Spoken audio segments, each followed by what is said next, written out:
Bapak, Ibu, Saudara-saudari sekalian, baru-baru ini saya mendapatkan informasi bahwa pada zaman sekarang ini ada tidak sedikit orang yang ketika mendapatkan kekayaan, mereka melakukan budaya pamer. Jadi memamerkan kekayaan mereka dengan terutama di media sosial, dengan memperlihatkan mobil mereka, kemudian tas mereka, properti mereka kepada publik. Budaya pamer demikian sesungguhnya tidak ada. Maksudnya tidak hanya ada pada zaman sekarang, bahkan ini sudah ada sejak zaman dahulu kala. Yang mana budaya pamer ini sebenarnya wujud dari seseorang masih begitu dimabukkan oleh kekayaannya, masih lengah karena kekayaannya, dan masih serakah dengan kekayaannya. Ini disampaikan oleh Sang Buddha kepada seorang raja bernama Raja Pasenadi Kosala. Jadi ada satu sutta di sini bernama Apaka Sutta. Yang mana dalam Apaka Sutta ini yang artinya adalah khotbah tentang sedikit, disampaikan oleh Sang Buddha ketika beliau berada di Sawati Nidanang. Nah, dikatakan pada waktu itu Raja Pasenadi ketika duduk di satu sisi berkata demikian kepada Sang Bagawa. Apa kata dari Raja Pasenadi?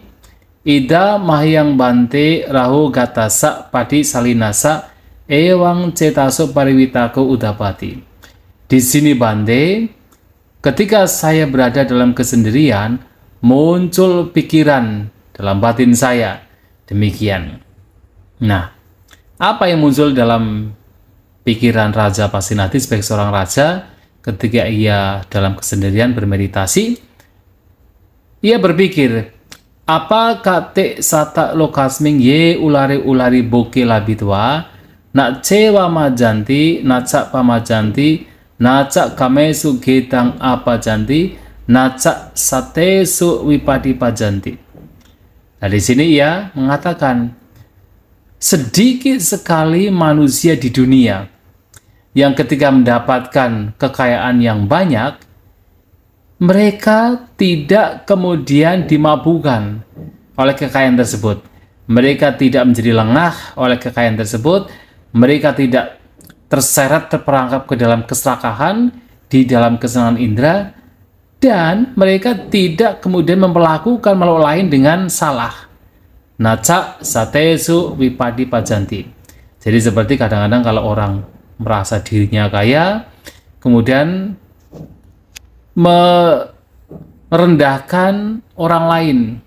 Jadi memperlakukan orang lain seperti orang yang lebih rendah, lebih hina, lebih miskin, tanpa disadari, bahkan secara kesengajaan ia menjadi arogan, menjadi sombong, menjadi merasa paling besar. Nah, itu.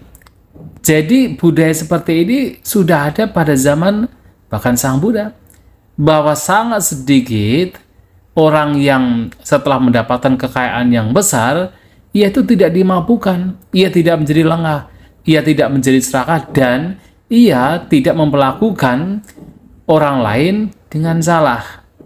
Tetapi kemudian ia mengatakan, atako etewa bahu tara sata lokasming ye ulari bokela bitwa majanti jewa pamajanti cak kamesu cak kitang apajanti satesu cak wipadi pajanti.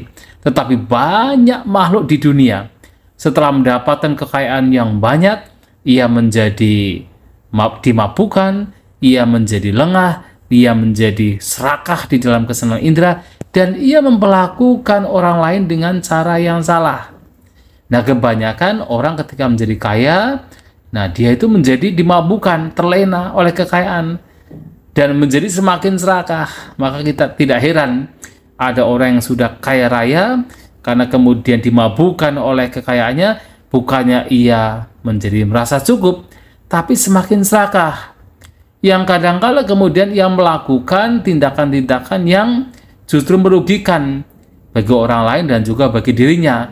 Seperti apa? Melakukan tindakan korupsi.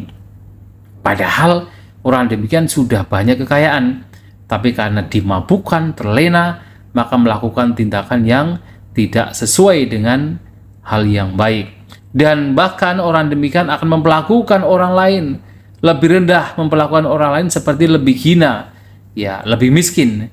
Itu adalah juga tabiat dari seseorang yang dimabukkan oleh kekayaannya. Nah, ini disampaikan oleh Raja Pasenadi kepada Sang Buddha. Jadi kebanyakan orang itu dimabukkan oleh kekayaannya.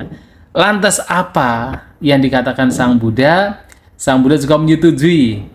Ewa metang Maharaja, demikianlah wahai Sang Raja, demikianlah. Apa kata Maharaja Satalokasming? Sang sedikit wahai Maharaja, Sang Raja, manusia di dunia ini. Ye ulari-ulari boke labitwa nak sewa majanti. Setelah mendapatkan kekayaan yang banyak, ia tidak dimabukkan. Nacak pamajanti, mereka tidak menjadi lengah. Nacak kamesu getang apa janti, mereka tidak terjatuh terseret ke dalam keserakahan di kesenangan indrawi. Nacak satesu wipadi pajanti, mereka tidak memperlakukan makhluk lain dengan salah. Tetapi Sang Buddha juga setuju, banyak makhluk di dunia yang setelah mendapatkan kekayaan boge yang besar, ulari-ulari, majanti jewa pamajanti, cak kameju cak getang apa janti, menjadi dimabukkan, menjadi lengah, dan terseret ke dalam keserakahan di dalam kesenangan indrawi.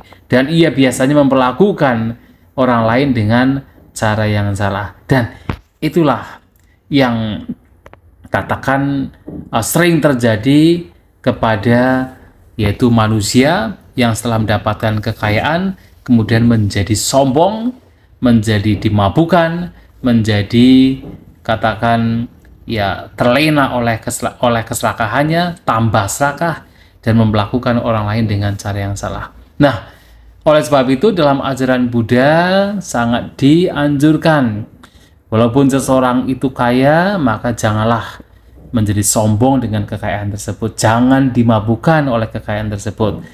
Ingat bahwasanya kekayaan juga sifatnya tidak kekal. Kekayaan juga sifatnya berubah. Cepat atau lambat pasti akan berpisah dari kita. Anda punya kekayaan, cepat atau lambat pasti akan berpisah dengan kekayaan Anda. Mungkin kekayaannya menjadi hilang, atau menjadi berkurang, atau ditinggalkan oleh Anda. Karena cepat atau lambat, siapapun, kita semua pasti akan mengalami kematian. Melanjutkan kehidupan kita di alam kehidupan lain. Dan sementara kekayaan yang ada di dunia, yang sudah dikumpulkan dengan susah payah, pasti juga tidak akan kita bawa setelah kematian. Itulah kenapa dengan merenungkan bahwasanya kematian terjadi kapan saja, dengan merenungkan bahwa kekayaan juga bisa lenyap kapan saja, maka ketika mendapatkan kekayaan, jangan kemudian dimabukkan oleh kekayaan. Jangan kemudian menjadi terlena oleh kekayaan. Dan juga penting, jangan kemudian terperangkap ke dalam keserakahan yang berlebih, atau bukannya kita menjadi cukup, merasa puas dengan apa yang telah dimiliki, tetapi malahan semakin serakah. Karena kalau sudah semakin serakah dengan kekayaan, apapun kejahatan bisa dilakukan hanya untuk mendapatkan kekayaan. Sementara ketika itu terjadi, bukan seseorang mendapatkan kebahagiaan, dia harus menderita karena kekayaannya sendiri. Sang Buddha mengatakan bahwasanya manusia itu punya tabiat unnuluko atito. Jadi apapun kekayaan, apapun materi yang dimiliki seseorang, manusia ini tidak pernah merasa cukup, selalu merasa kurang. Unnuluko atito, tidak pernah merasa puas. Dan yang bahaya adalah tanhadaso, kemudian menjadi budak dari keinginannya sendiri. Dan kalau sudah demikian, dia menderita karena keinginannya sendiri, karena dia diperbudak oleh keinginannya sendiri. Dia akan semakin serakah dan bisa melakukan kejahatan hanya demi untuk mendapatkan kekayaan. Dan kalau sudah demikian, ia menderita tidak hanya dalam kehidupan sekarang, bahkan dalam kehidupan yang akan datang. Oleh sebab itu, kekayaan sebagai berumah tangga tentu sangat penting untuk dicari, untuk dikumpulkan.